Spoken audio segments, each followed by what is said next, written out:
बहुत समय पहले की बात है। एक बहुत गरीब इंसान था। उसके साथ उसकी पत्नी और 2 बच्चे थे। उसका अपने परिवार का पालन पोषण करना बहुत कठिन हो गया था। उसका दिमाग काम नहीं करता था और मन भी अशांत रहने लगा।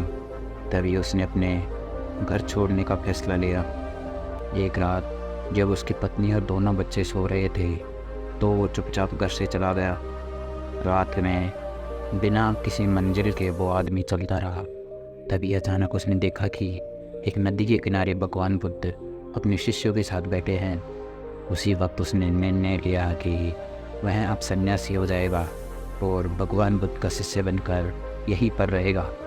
इसके बाद वह भगवान बुद्ध के चरणों में जाकर गिर गया और उनसे विनती करने लगा कि वो उसे अपना शिष्य बनाकर अपने साथ ही रख लें। भगवान बुद्ध ने उस गरीब इंसान की बात सुनकर उसे अपना शिष्य बनाकर अपने साथ रख लिया। भगवान बुद्ध अपने शिष्यों के साथ आगे बढ़ते हैं। रास्ते में चलते चलते थक गए थे। सब रुककर एक पेड़ के नीचे विश्राम करने लगते हैं। तभी भगवान बुद्ध को गर्मी के मारे बहुत तेज प्यास लगने लगी। उन्होंने अपने नए शिष्य से कहा, यहाँ पास में ही एक सरोवर है, या पास में ही एक सरोवर है, तुम जाकर वहाँ से पानी ले आओ। भगवान बुद्ध का आदेश मानकर वह इस सरोवर से पानी लेने चला गया।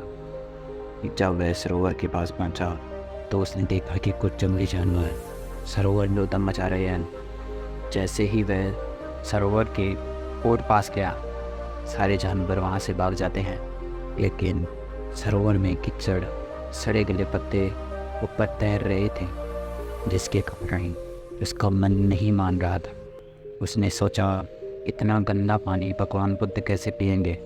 फिर वह बिना पानी लिए वापस लौटता है और आकर बुद्ध से बोलता है, भगवान, उस सरोवर में तो बहुत ज़्यादा गंदा पानी है, वो पीने लायक नहीं है। अपने शिष्य की बात सुनता है। भगवान बुद्ध थोड़ी देर चुप होकर बोले, जाओ उसी सरोवर से जाकर पानी लेकर आओ। भगवान बुद्ध का आदेश मानकर वह वापस से सरोवर की तरफ चला गया। लेकिन वह मन में यही सोच रहा था कि भगवान बुद्ध इतने गंदे पानी को कैसे पिएंगे। जैसे ही वह सरोवर के पास गया, वह ये देखकर चौंक गया कि सरोवर का पानी एकदम निर्मल और स्वच्छ हो गया और अपने स्वभाव में बहरा। उसने पानी लिया और भगवान बुद्ध के पास आते ही उससे प्रश्न किया, भगवान, थोड़ी ही देर में सरोवर का मैला पानी इतना साफ हो गया।